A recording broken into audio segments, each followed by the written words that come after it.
Well,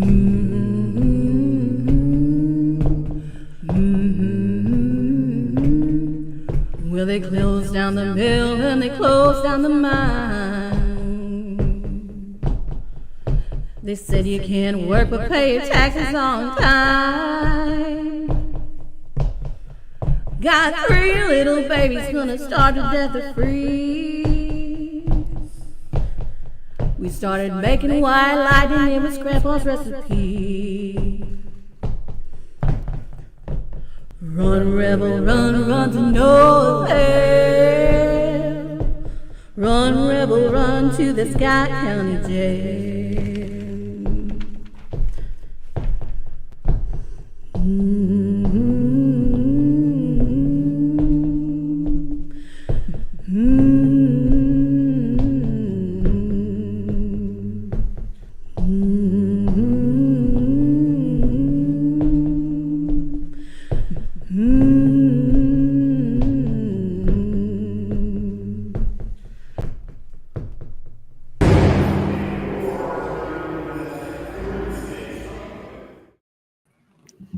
Hey, everybody. Happy Thursday night. Happy May 1st. May 1st. Can you believe it? I think it was last year when we were on last. It feels like it's been forever. It does. It does. On. I think you were sitting there trying to figure out how to get back onto StreamYard. So, yeah, it feels like it's been a minute. So, hey, everybody, thanks for joining us tonight. Yeah. Just going to be a kind of a gab session tonight. We got some things to catch up on, some things we're going to promote, and some really cool stuff from rugby that we've had over the last couple of weeks. Yeah, last time you saw us, we were kind of in the same spot. I was here at the farmhouse, and Christy was there at the bank. And we had a really cool guest. We had Miss Bethi Lewis from Bethi Lewis and the Electric Pineapple. She came on and she highlighted her show that she was going to be performing there at our Blessing of the Bikes. And we highlighted the Blessing of the Bikes and then did a nice little discussion on trigger items and music specifically as a trigger item, and played some different video footage. I thought it was really cool doing that. I really like that episode. Yeah, just having that discussion. And so we had a little time off. I got to admit, I've kind of dropped the ball myself the last little bit. I have been extremely, extremely busy with a home remodel, and a much needed home remodel. And, that's sort of taken me a little bit out of the game on the after hours of Thursday nights. And so, but I got to say, I can see the light at the end of the tunnel, and it's not a train. And, I'm just happy to be back here. So thanks for bearing with me, Chris, on my busy schedule. Yeah, absolutely. And because of that, we still have night tours that we're doing as well. So a lot of stuff going on. So Nancy, don't you worry. We are here. We just, it's just hard it's just the two of us juggling daytime, nighttime, home remodels, animals, all kinds of stuff. So we're trying to get as routine as we can with this, but sometimes something's got to give every now and then. And unfortunately, this is the thing that's been dropped a little bit, but we are looking forward to getting back, hopefully during the summer, get more of a routine in place, get more consistent with the Jailhouse Informant, get some new guests on. So it's something that we really are striving to do. Yeah. And we will talk about that here in just a few minutes. Good question, D Hoot. We will get to that here in a few. But thank you all so much for joining us tonight. And thank you for those that tune in every week. It's always very much appreciated. We always enjoy seeing your face, hearing your questions and your comments. And I think we've got some really cool stuff to talk about. I love just sitting here, just having conversation. We've had a little bit of a challenging time getting guests the last little bit, because everyone's just been busy. I don't know if it's because the sun came out and the weather got nice that everyone's out doing things or what, but it has really been a challenge to have guests on here. But the cool thing is they're out doing stuff. Yeah, yeah. So, and like we are. So, we're going to talk about some stuff. Like Marina said the last time, we had a great conversation about trigger music at the jail. This week, we're going to be a little heavy on rugby because we've had a lot of stuff going on at rugby. We've had some really cool things be released regarding rugby. We'll talk about that in a few minutes if you haven't seen it. And just our tours have been very active. We don't tout them as paranormal tours or ghost tours, if you will, our lantern tours, that is, but they've been active nonetheless. So we're going to show a couple of things that we've captured over the last few tours, some guided ghost hunts. So it's been a really, really cool time. But there's Bethi Lewis. She was the feature artist at our Blessing of the Bikes that we had a few weeks ago. Yeah, just wanted to kind of show a few pictures from the Blessing of the Bikes. We've got to post that album, but we had such a great turnout, and I think that a lot of that is absolutely from the fact that we've had this is our 4th year that we did this, and I think we had our best turnout yet. What do you think, Chris? It was a lot of fun. All the bikers who came, we really appreciate you showing up. And even it was a little chilly that day, but you showed up anyway. You had toured the jail. You had some great breakfast biscuits and just really socialized. It was a lot of fun. And that was kind of cool. I had the picture up here of J.H. Gason. He made a surprise appearance there. The people who came and hung out saw that our author friend, who wrote a great book about the jail, Quest for Rome, showed up. People were buying his books and getting his signature. And we're also going to share, I know Bethi Lewis has a way that you can help support her. We will share that as well. But lots of groups. And I love the fact that these groups that came, they actually ended up spending the day with us and taking some guided tours. Yeah. Yeah. So it was a lot of fun. And I think everybody really enjoyed it. Like I said, those that came out, because it was a little chilly, but those that braved it, we really sincerely appreciate it. Yeah, absolutely. Started out kind of chilly that day, but it actually ended up turning out being to be beautiful. A pretty nice day. Yeah, beautiful. And we had so many people that came out. We weren't able to really get a good picture of just everyone, because with it being a roll through event, people came at different times. And so Chris was in there. She was running tours, running groups of 12, 15 people at a time, just on a tour. And I was sitting there selling tickets, getting ready for people coming through, and selling biscuits. And it was just like I said, it's great when things finally start to take off and pick up. And I know next year we've already got the date set for our 5th annual Blessing of the Bikes. And then also I think that Gason is going to actually come back and have a table there signing books. And Bethi Lewis came all the way down from Michigan. And so we're hoping that she will, she said she's going to try to come back next year and play. And I think that was just a nice touch. I'm not going to play the audio, but I know that, let me just kind of pull it up here. I know that some people took some video and such of Bethi performing the song that kind of highlights our jail and one of the major events that happened there and one of our resident spirits. So yeah. So it was really cool to have her there. And like I said, everybody that came out, it was just a lot of fun. So next year, hopefully people in the comments will be able to check their calendar and get on, even if you don't ride. We'd love to have you come out for next year. Yeah, absolutely. And so I say, let's see, I'm just checking the list, because when you don't come on the regular, you have an extensive list of different things to cover. Thank you, Bob, for the congratulations on that. We are so beyond proud of the episodes that Haunted Discoveries put out. If you guys watched, they did put one out on the jail last year for their season 3. And so over the past 2 weeks, they have released their episodes of Haunted Discoveries on the Village of Historic Rugby. So I think that's a great time to segue into that.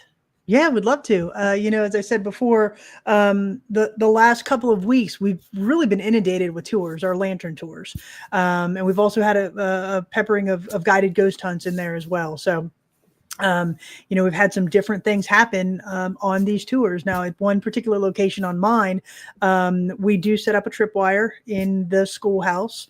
And is that where you're queuing up now? I'm working on. I was actually talking about haunted discoveries. Oh, sorry. Yeah. No, We'll no, go no, into no, haunted. no. Let's No, do yours. go. We'll get to haunted. No, we'll get to haunted discoveries next. They got a whole big thing. Yeah, exactly. Yeah. So anyway, so you were saying, so you had set up. I'd set up a tripwire in the schoolhouse there, and Miranda and I, we typically go over 30, 45 minutes earlier than the tour actually starts, so we can talk to the spirits, let them know, how many people will be on the tour that night, and what they can expect. But so I'd set up the tripwire, and I was in the school. I was by myself. The tripwire, if you're not familiar with it, it's 36 feet long. All of the lights on the tripwire are independent little EMF meters, if you will. And so it was pretty interesting. It was a very responsive tripwire session. Yeah. So, all right. I've got Let's that play ready. that. Tiffany, can you touch another light for me, please? Can you touch 2 of them? All right, thank you. Is Hiram here?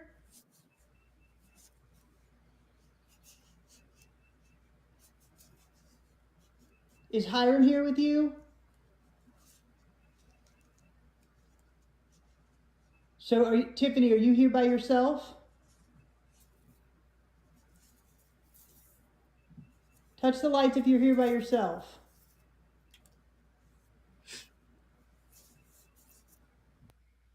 Is somebody else here? Okay, all right, thank you. Do you like being here alone?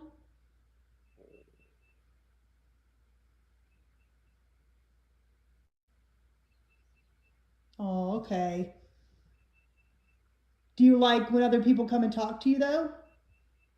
Okay, thank you. Can you light up all of the Can you light up all of the lights for me? How about all the way down the strand? Can you do that? Okay, thank you. What about the one at the very far end? Can you run all the way down there and touch it for me, please? Okay, thank you. That was fast. Wow, okay, thank you. You were fast.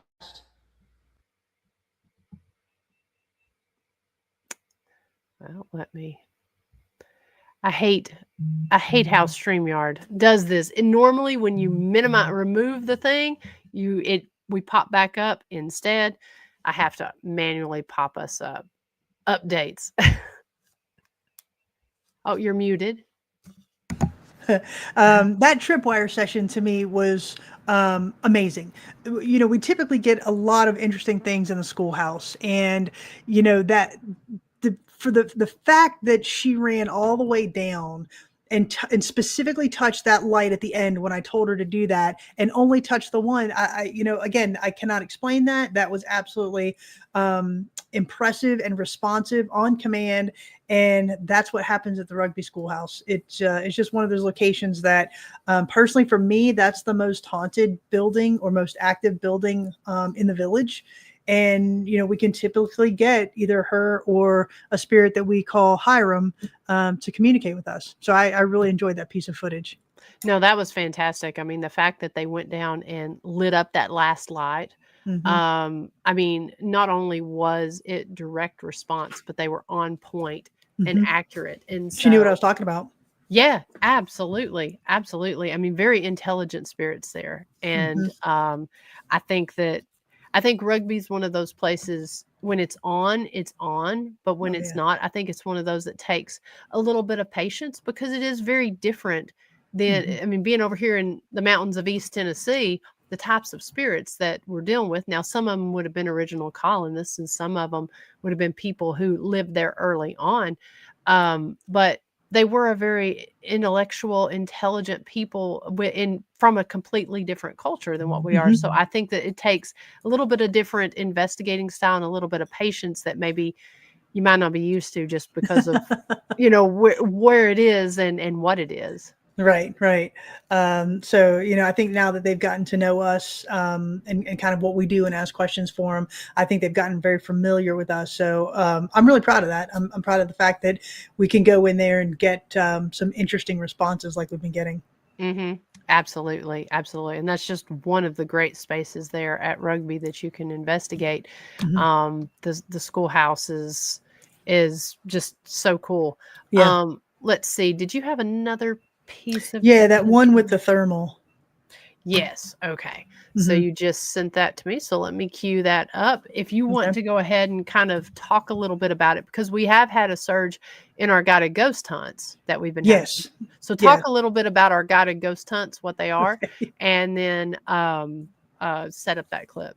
Yeah. So the guided ghost hunts are a little bit different than our lantern tours. Our lantern tours, we go through the village, we talk about the history and the haunts of Rugby. But the guided ghost hunts, these are more immersive. They're 3 hours.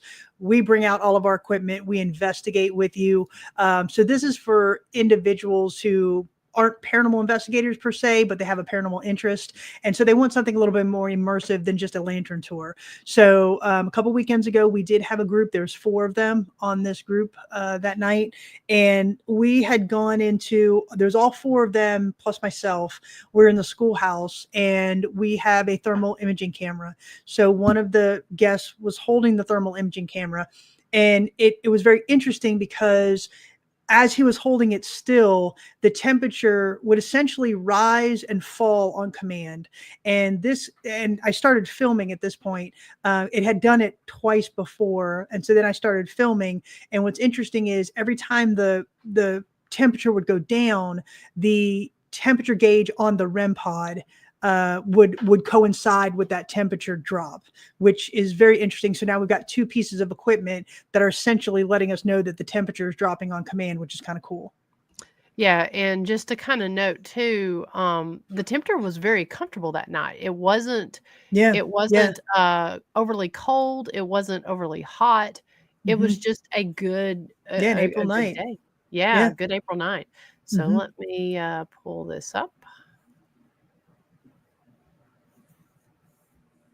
But it's interesting because it not only lowered on command, it would rise on command as well. So you'll see that we go up and we go down, and then we go back up in temperature, which is kind of cool. Themselves for sure. Can you make it colder? I look away for like 1 second. Calibrating. It's going to take me a second to get it into focus. Blue. There it is. Right back to blue. There we go. Thank you. Can you make it warmer now, please? We like the dark. That's fair. Make it warmer. I mean, Thank you. Gone. That's crazy. Make it warmer. Yeah. Oh, okay. Yeah. Stop making it cold. Can you make it warmer? Make the temperature go up. Thank Orange. you. Straight orange. Okay, now one more time. Can you make it cold? Show us how strong you are by making it cold again, please. You said cold. There goes the temperature gauge on the REM pod. Make it colder. Does it sound? It just said I just had sound. straight blue. Thank you. Keep making it colder. Keep going. It's getting there. Making it colder. Thank you. And that's the temperature going down on the REM pod. Thank you. A little bit colder. Keep going. That's perfect. I'm even getting cold. Yeah, I'm gonna Yeah, chill. it started to go overheating. I don't know. I feel a Thank little you. warmer.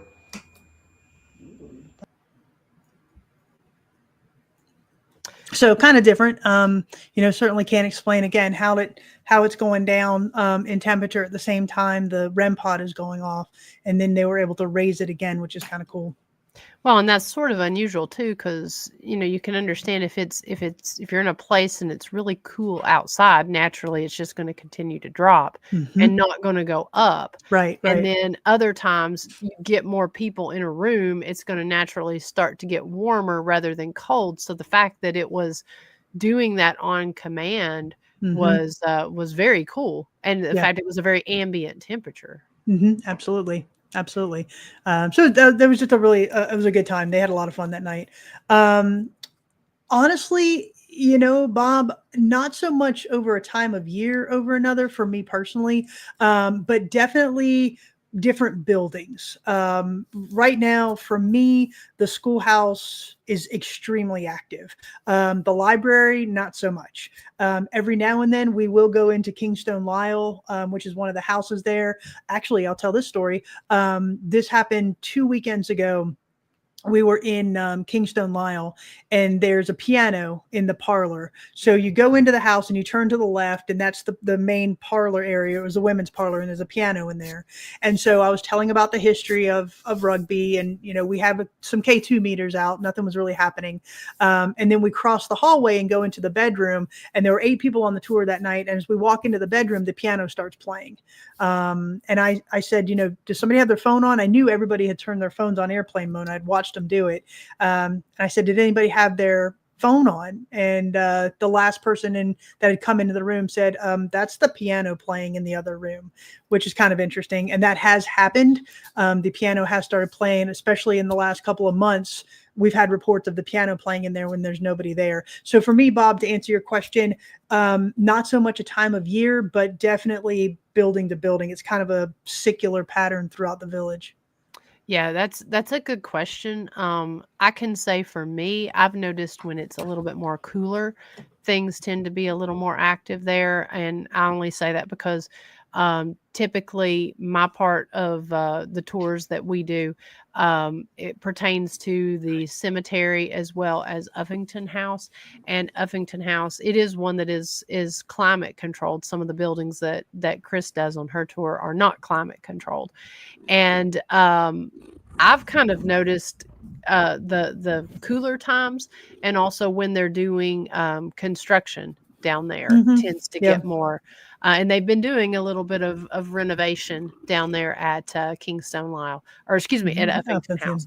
So the jail to me seems to be more driven by season rather than, and that may have something to do with what the building is made of, the sandstone. But I would have to go with Chris on this one, that it really just depends on the building. Weather tends to really, like storms and stuff tends to, Oh yeah. especially in the theater. Yeah. I've noticed times when they're in the theater, Mm-hmm. I don't know if it's a drama thing and the drama of the storms, but rugby's interesting too, because so over the last little bit with the storms they've had a lot of damage with trees Yeah. there falling. And I don't know if you remember this conversation with Chrissy talking about she's seen what buildings in different areas of rugby get struck by lightning 3 different times. Yeah, Is no, that and right? she has been in Pioneer Cottage when it's got Yeah. hit by lightning twice, 2 different times. Yeah. So she's got an interesting connection with that village as well. Yeah. But So mhm. weather. Weather, yeah, absolutely Yeah. plays a part in all of this as well. And Ronnie says, I like the way you guys do the guided ghost hunts. It's cool how you guys can get new people interested in the field, to look at how things are done, seasoned and professional. I'm honestly really proud of our guided ghost hunts at both the Same. jail and at rugby. I mean, yeah, you want to hustle a lot of people through because that really helps to raise money for the location. But for us, it's more important about the experience that people Absolutely. have and learning about this. And then also we learn by how ways that they investigate as well, or different ideas that new people bring in, because they tend to think outside the box. So we do limit each of those to 6 people. and just try to give them a good, intimate experience to really learn about the tools and really learn about the location. Yeah, and it's fun also because, we've been doing this for so long.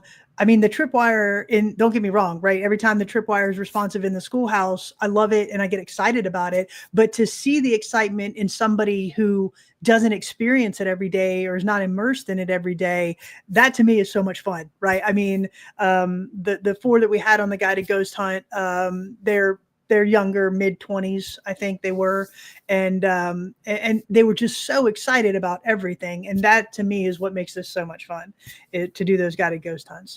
And that particular group has returned. I think this is what, their 4th year. They make it a birthday celebration, and well, Jason has been there 4 times, and he's brought new friends with him. I think one of them this year was someone that was here last year. Mm-hmm. But this was their first year doing rugby, and Yeah. it's been really cool to watch him grow with his investigating, and then also the fact that he enjoys it enough to come back. That just 4 I years don't in a know. row.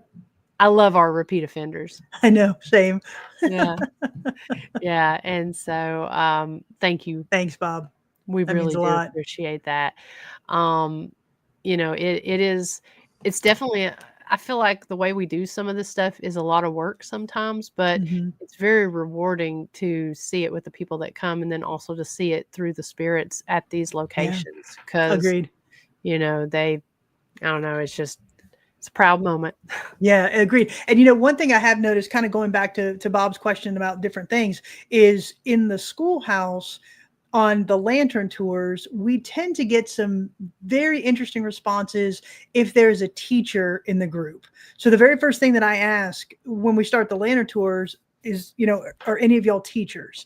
And then I know to get ready, because the schoolhouse really wakes up and amps up if there's a teacher on the tour. So that's always fun. Well, and it also seems, and you'll see this from Haunted Discovery episodes, it also seems like when we're dealing with Hiram really Mhm. seems to like men. And I think some of that, when we were researching about his dad was so much older. Like, his dad was in his 70s Mhm. when he passed away. And it always seems like if there's a man on a tour or a man investigating, they tend to get a much better response from Hiram than just a typical female would get. Mm-hmm. Yeah, I think Hiram is really interesting. Just the way that he kind of moves around the village, everywhere from the school to Newberry to the cemetery to Uffington. And that's an interesting thing in and of itself, right? An interesting phenomena in and of itself, because most of the time when we're investigating one building, like the jail or Brushy or St. Albans or something like that. But to know that a spirit is capable of going to all of these locations and being responsive at each of these locations, to me, I mean, that's just another field of research, right? To know that it's not constrained by the walls of that building, but he runs around the village and he's pretty adamant about it. I kind of have my own theories on it, and I'll mention that, but you've got it's a strand of sunlight. I guess it's my aura. I was going to say, where did that come from? It's coming in through the door. All right, go ahead. Do you have any theories on why Hiram does that? I think he's just happy. I think he loves to interact. I think personally, the fact that nobody told his story until we started doing these tours, I think that he is ecstatic that his story is out there, that he's being talked about every weekend, that he's being recognized every weekend, that people are actually associating what they've been seeing with him. Personally, I think that's the reason why. And it's kind of one of those things where I think the more we talk about him, and this is going to sound hokey, but the more strength or energy it gives him. Mm-hmm. And I think he very much responds to that. And he's like, okay, if you guys are going to talk about me, then I am more than willing to show up and be part of that conversation.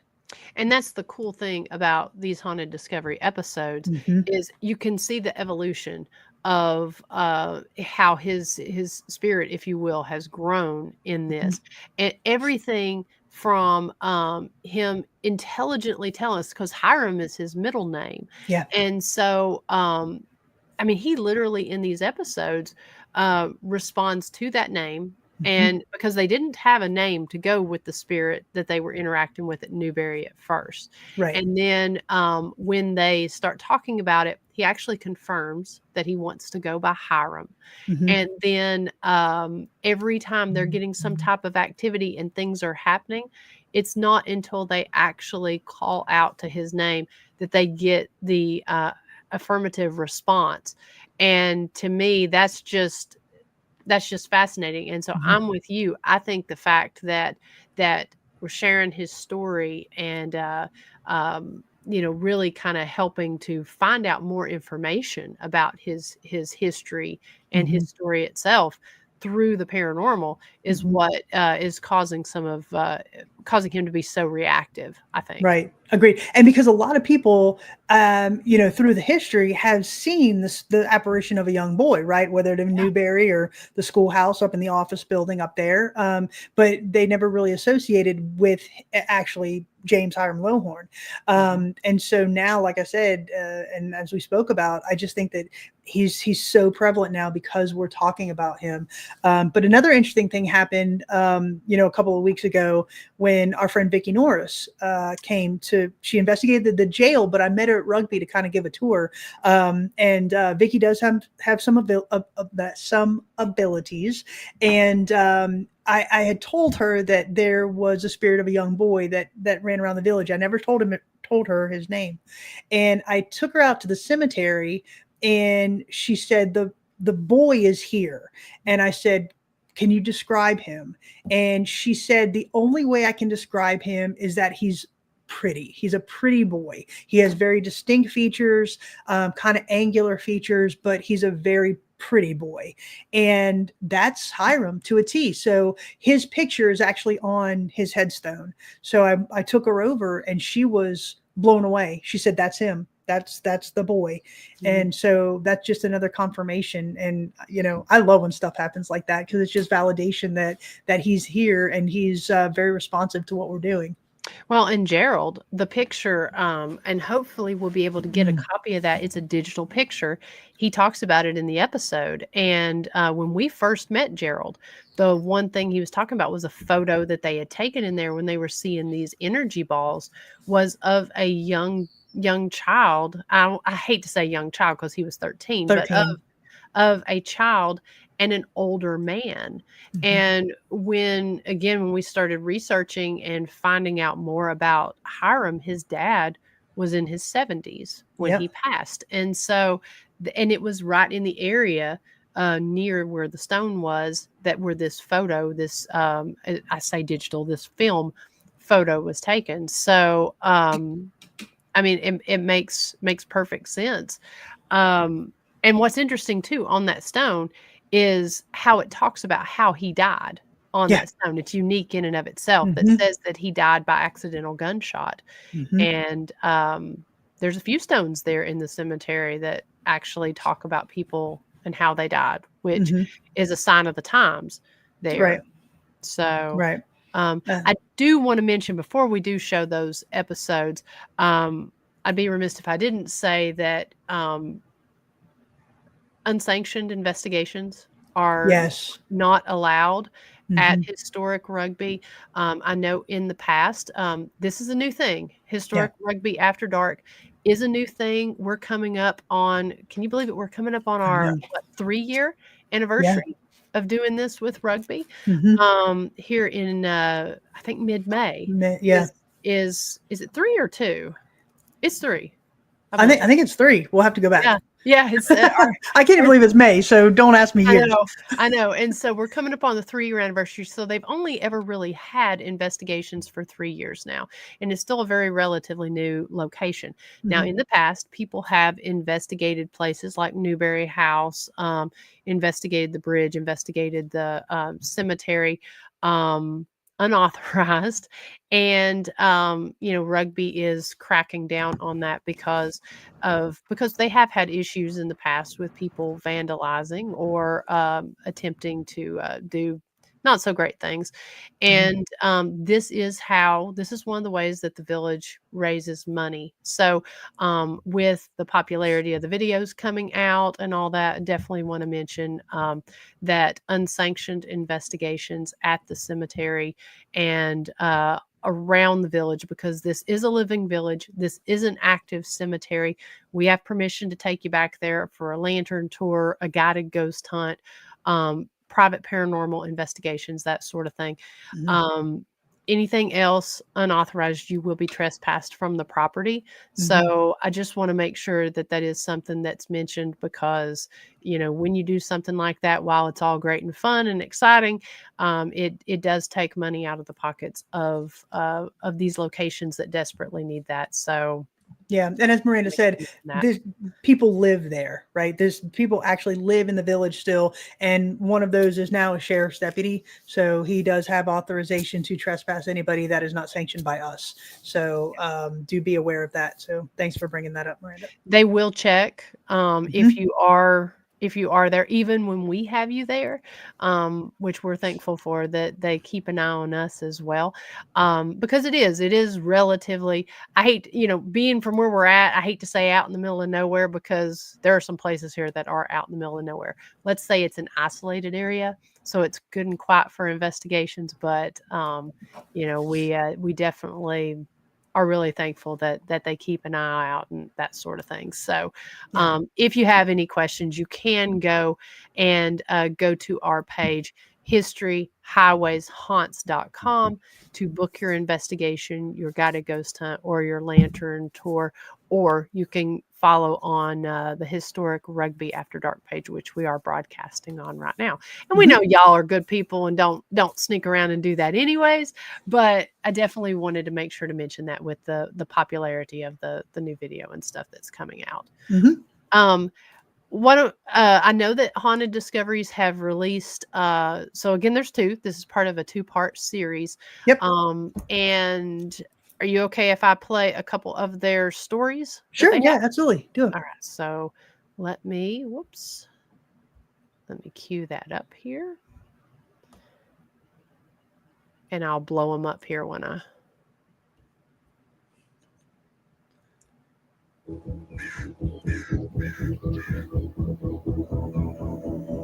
Annie, thank you so much. Chrissy, thank you so much for having us here. This is awesome.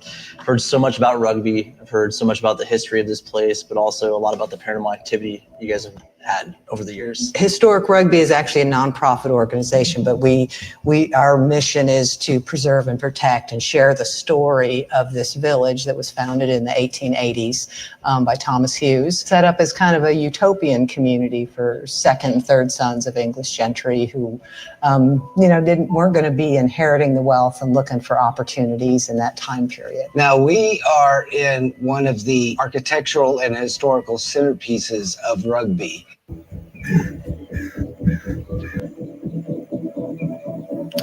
Annie, and let me thank you so much for having us here. This is let me start the other one, because they've got 3 of these here.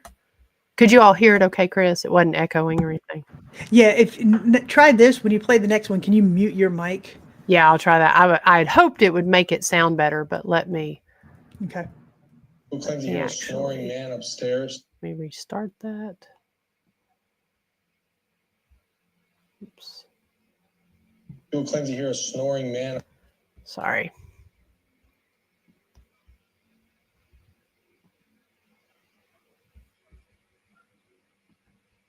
Oh, shoot. No, we can't hear it. I know. There are reports of different activities. Some of the things that I've actually experienced are disembodied voices, footsteps, specifically overhead.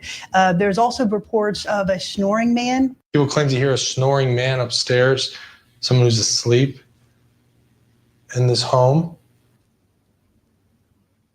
So I understand there's... Absolutely. So like all of the structures here in Rugby. Transitions right into it, and then... Huh? Yeah, and then I was about to say, is it moving just right into the next one? Yeah, it moves right into the next one. And then here's this one. Let me pull this up.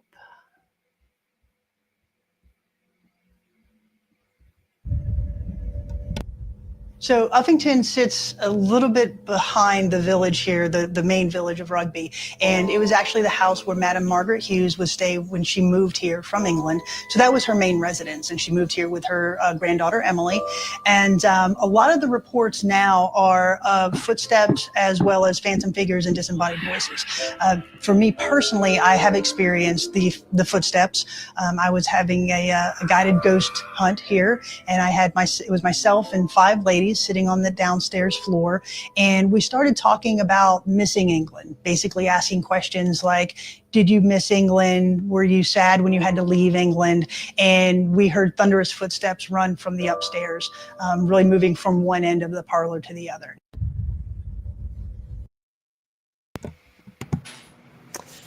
Good job on that, Chris. Thank you. Yeah, the way Haunted Discoveries works is, we really enjoy their style. They're very thorough on the history. They're very thorough on taking firsthand accounts of interviews of people who are associated with the location. So they really put together solid episodes that really highlight the history of these locations as well as the paranormal. And the fact that they do such great research and then marry the history and the paranormal is something that, you and I and everybody in this chat really appreciates, because that's what we're in this for.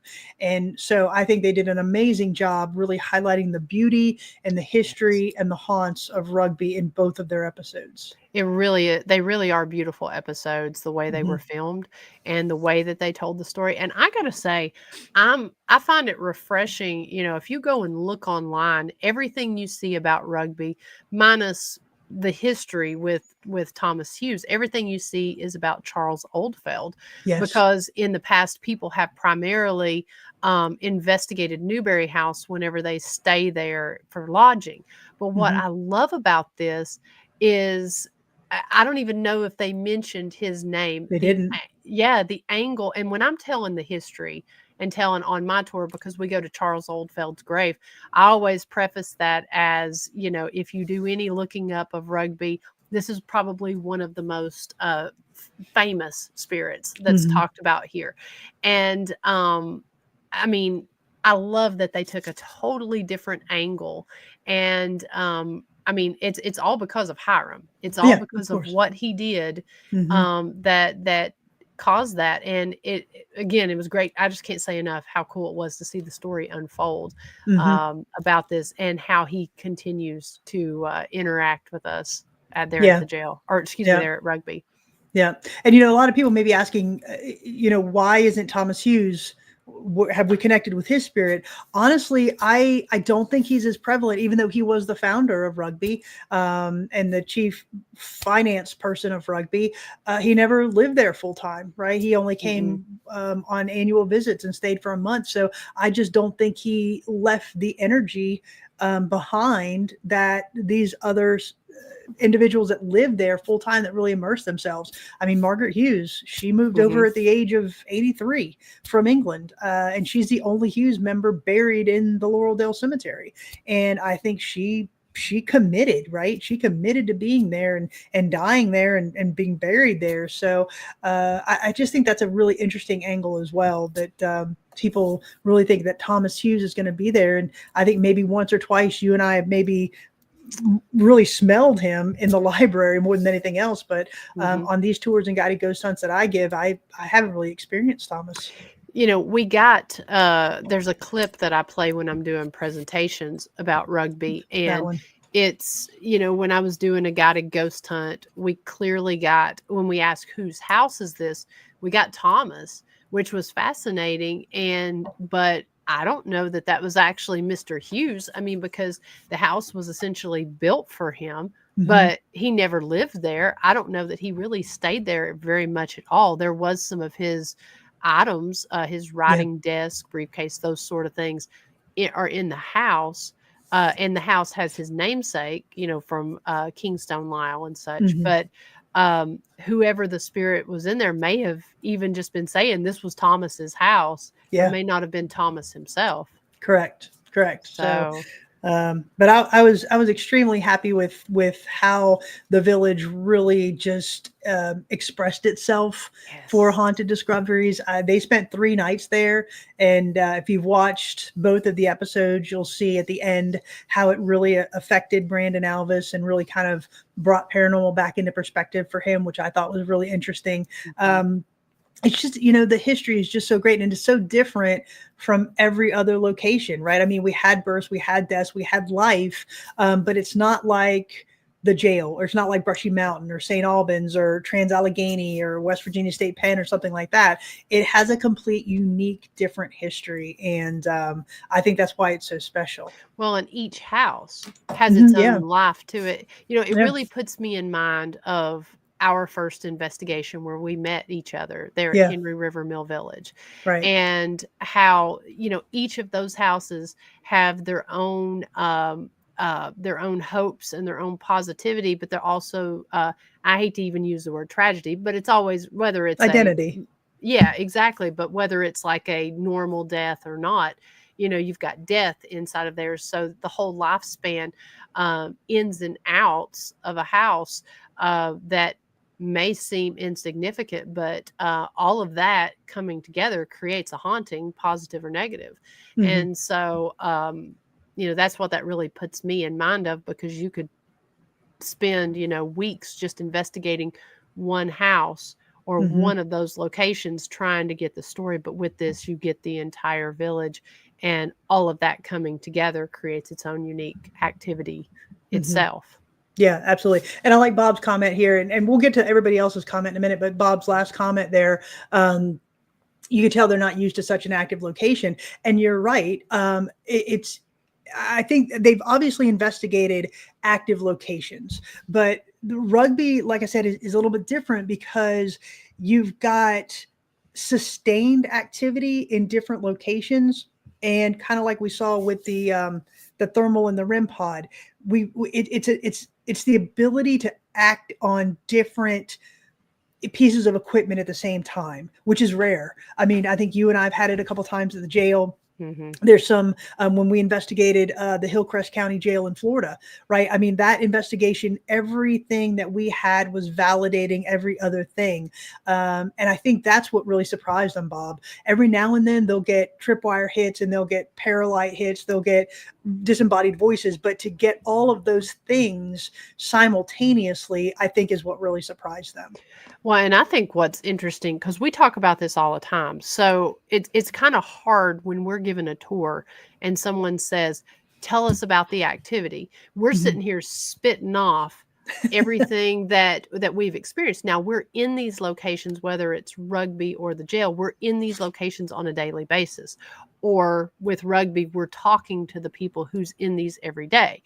Versus if like we're going to Gilcrest or going to Hillview Manor or Brushy Mountain or where have you, when we go there, we're just getting that one little piece. And so That's you're true. hearing all these grand stories, and you go and it's like, wow, I hope that I catch light anomalies and poltergeist activity and just the list of activity.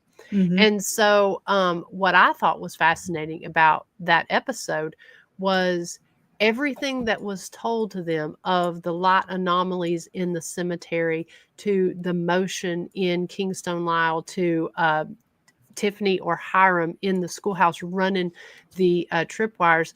They were able to capture each of those elements in their location. And how rare, honestly, as investigators who go and spend one night in one location, how honestly does that happen? The people who have captured the whistle at the jail, when we tell them whistling's very common, but it's very common to us because we're here every day. Yeah, exactly. Or we hear the other team's stories, but to actually go in there and to capture what someone tells you that they're experiencing, that's pretty incredible. And to be able to show that.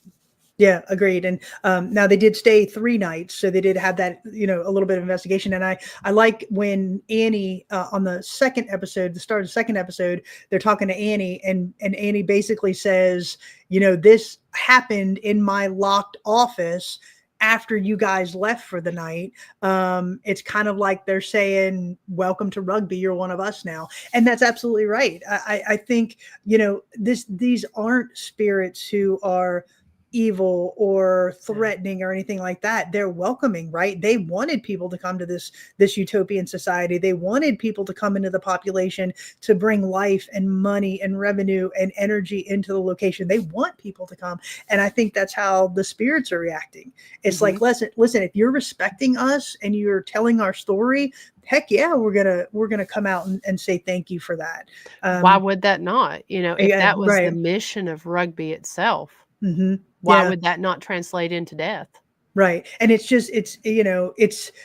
I can honestly say of every place that I've been in, I've investigated or been associated with, this energy is a complete 180 from any other location I've ever been at. I mean, even Henry River Mill Village, right? You're there to be a laborer in this mill.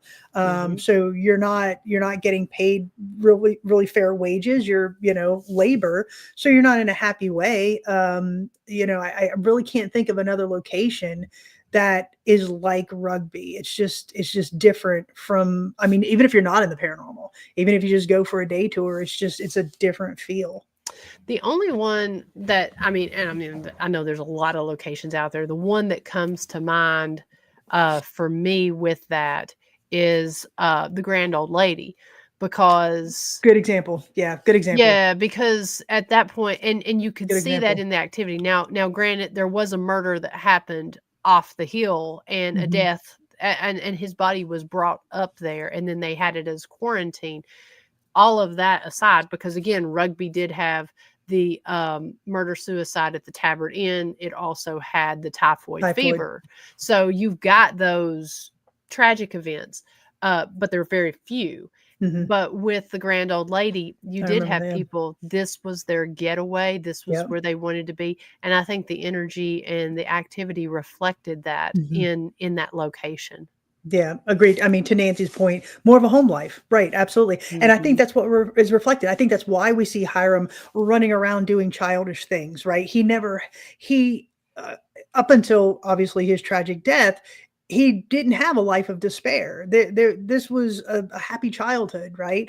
Running around East Tennessee and running around rugby and doing all that. Same thing for the colonists that came over, right? These are wealthy people from England who just happened to be born second and third in line, and they weren't going to get that opportunity, kind of like William and Harry right now, right? William has it all. Harry's the spare. This was a colony for the spares. They were not going to inherit anything. They had no opportunities, but they sure brought their games, their enthusiasm, their tea every afternoon, lifestyle. their lifestyle. Yeah. And I don't know. I can't say enough good stuff. And so if you've not watched that, we have shared the links to it on the historic Rugby After Dark page. We should probably share those on the Jails page as well. Yeah. We actually, while we're talking about that, give me a minute, and I'm going to put those in the comments there. Good idea. So this is there's several different places that all of this airs, and apparently I can't talk and do this at the same time. No, because I want to type what I'm trying to talk. But the cool thing is there's a lot of ways that you can watch these. And I know they air on Haunt TV, they air on TNE. And then we were very fortunate that they were out on YouTube on the Haunt TV page. So let me. And while you're doing that, I'm just going to jump up real quick to Felicity's comment up here. She said once a year, some 50 retired judges return to the courthouse. She oversees the haunted tours at a courthouse in Canada, which opened in 1834 and closed in 2018. And the atmosphere after they have left for a week or so is definitely different. And that's absolutely right. I mean, we've had former inmates and deputies come back to the jail, and the atmosphere is much different. I think the building and the walls understand that these people used to be associated with that, and they're responding to that. So thank you for that comment. But you're absolutely right. It's when you have these people that come back to a location that they've been familiar with, I think it absolutely changes the energy. And like I said, and thank you for responding to that while I do this. So this is the link to the first episode right there. I'm going to keep that up on the screen while I go. I think Bob's posting it too. Oh, thank you, Bob. Leave England. Let's see here.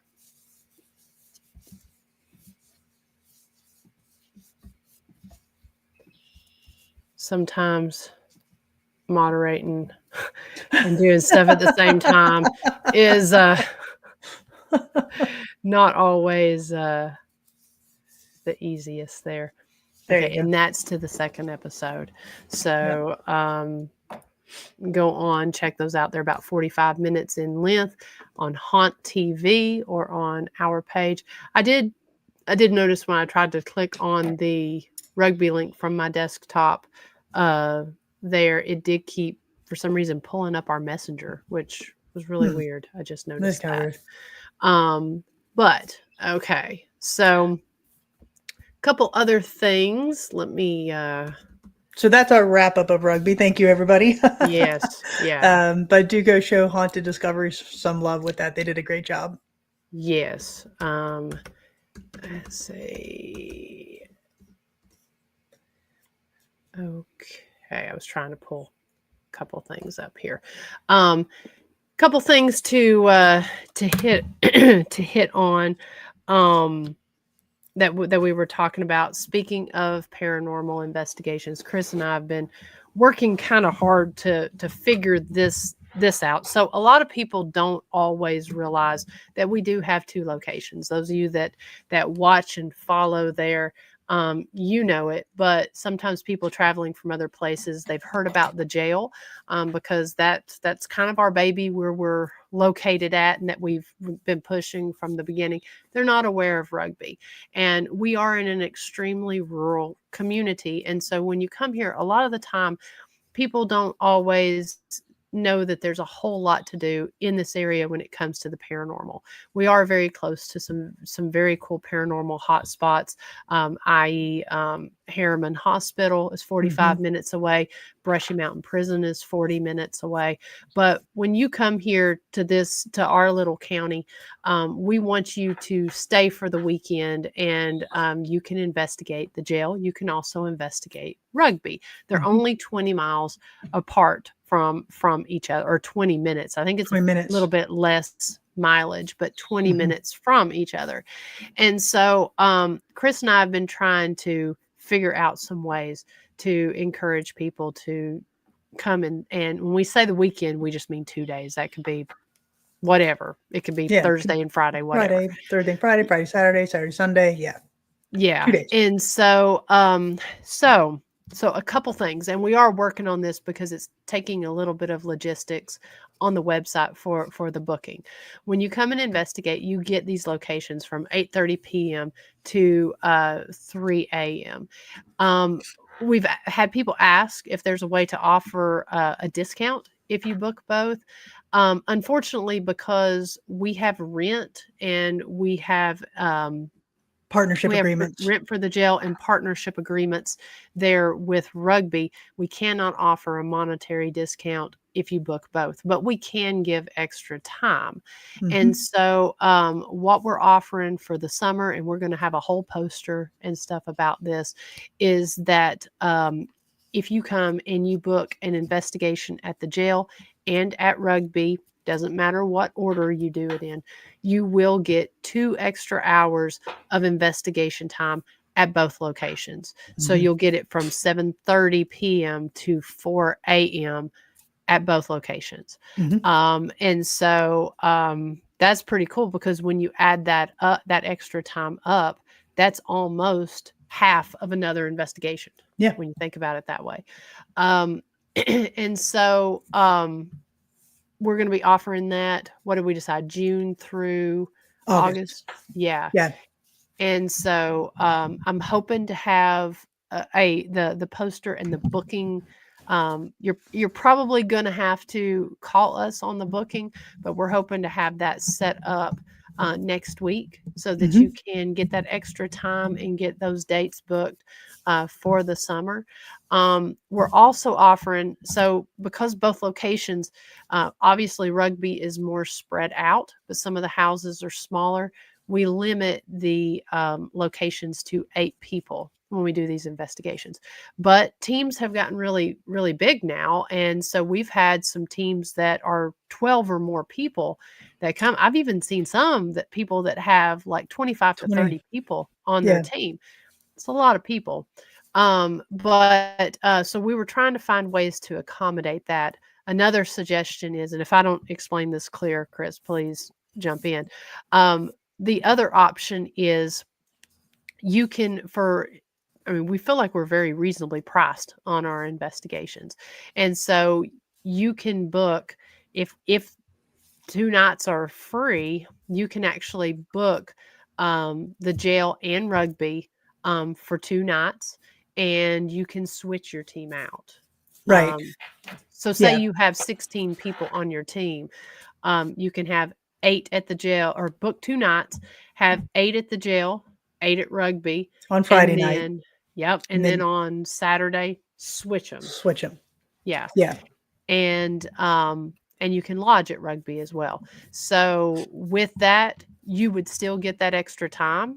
And at that rate, you would end up getting 8 extra investigation hours for the weekend, not total on investigation, but for the weekend.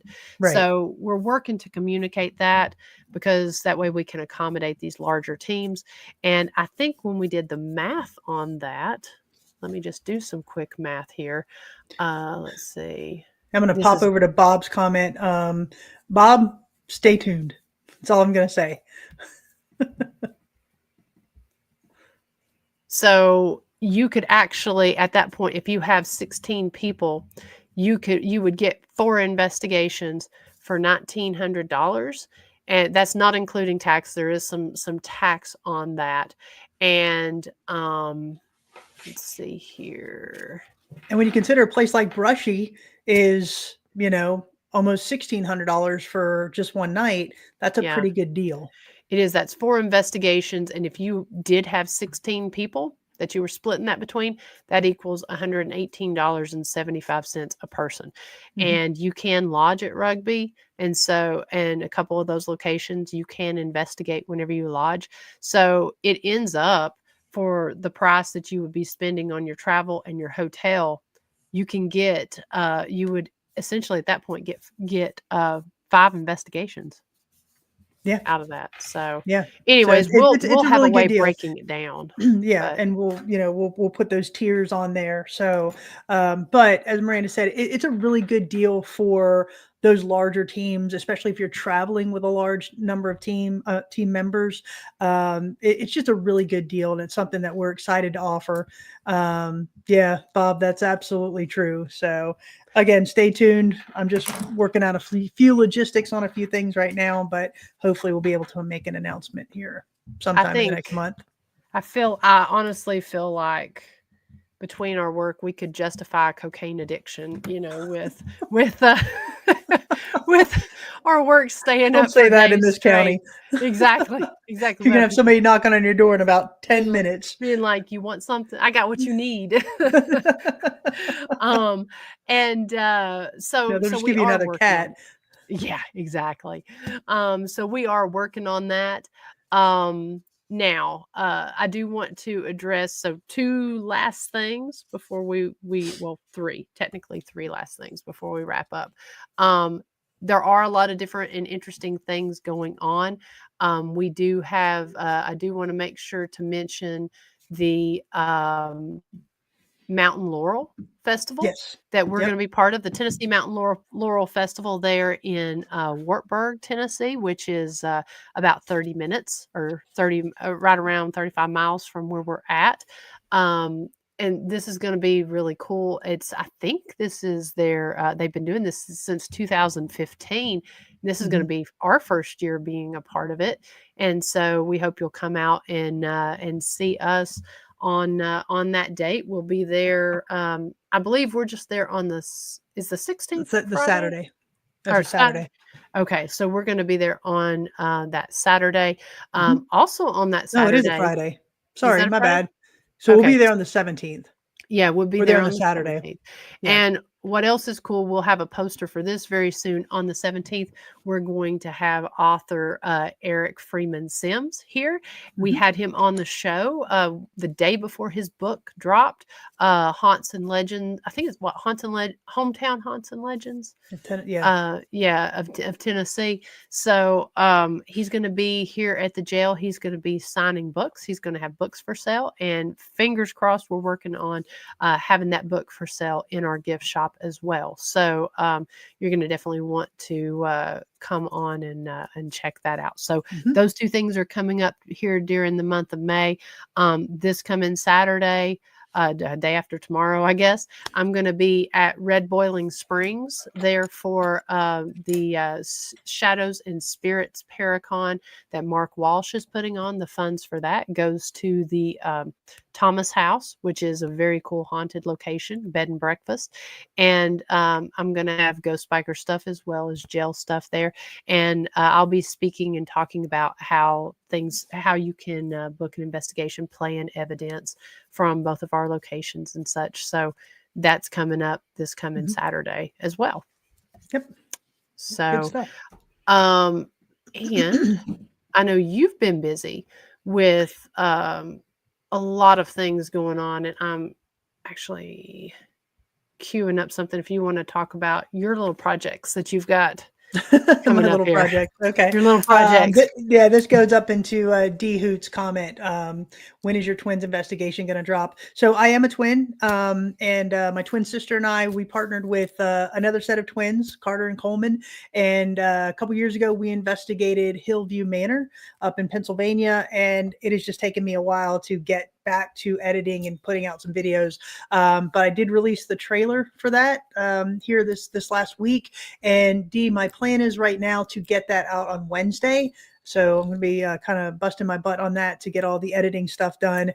But there's some really interesting things that we captured at that location. So I'm very excited to share this video.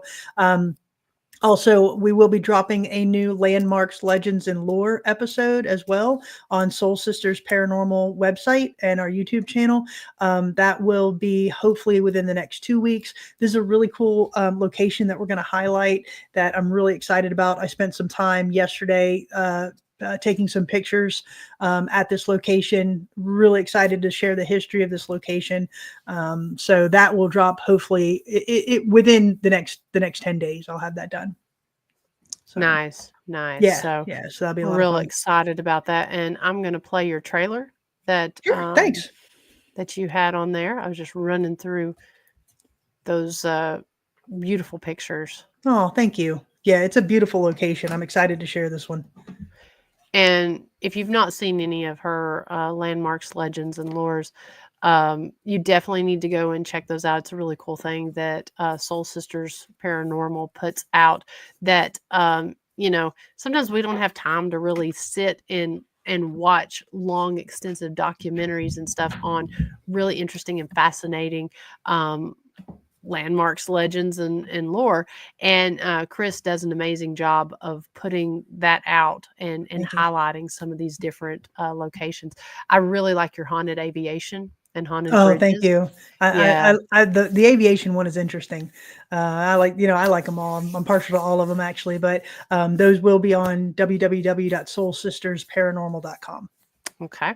And I've got your video here. So let me just share this. Whoops, I say that. Okay.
All right. Yeah, there you go. So hopefully, like I said, my goal is to, I'm shooting for Wednesday of next week.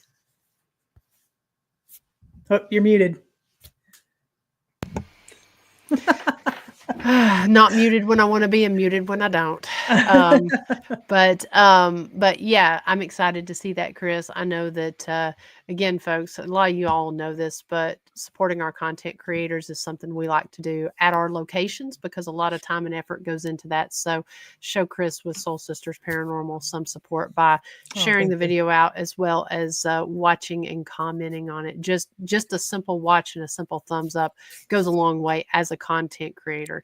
It's not about likes and follows and popularity. It is absolutely not about that. But as a location owner, that we love our content creators because that helps get the word out about the history and about our location and builds excitement to get people to come here. So so go and support Soul Sisters. I know Chris would appreciate it, and I would too. So Oh, thanks, my friend. I appreciate absolutely, absolutely. And come out, see me on Saturday there at the Shadows and Spirits Paracon. You know, I know Mark has put a lot of effort in this, and the Thomas House could definitely really use the support as well. And yeah, just keep an eye out for all the other really cool and interesting things that we've got going on. All right, everybody. Thank you so much. We appreciate you hanging with us tonight. Happy first day of May, on May 4th. May the 4th be with you. So hope everybody goes out and everybody goes out and celebrates Star Wars Day. But all right, everybody. Thank you so much. We hope you have a very blessed night, and thank you for all of your support. Yeah, and there will be a Ghost Biker Garage tonight. So tune in. I'm going to be talking about this past weekend that I spent at St. Albans Sanatorium for EnigmaCons. We're going to be talking about that, talking about some upcoming events that's going on, investigations. We're just going to have a great conversation over there on the Ghost Biker Explorations Facebook page and YouTube channel. I hope I will see you all there at 9 p.m. Eastern. And until next week, good night, everyone. Everybody.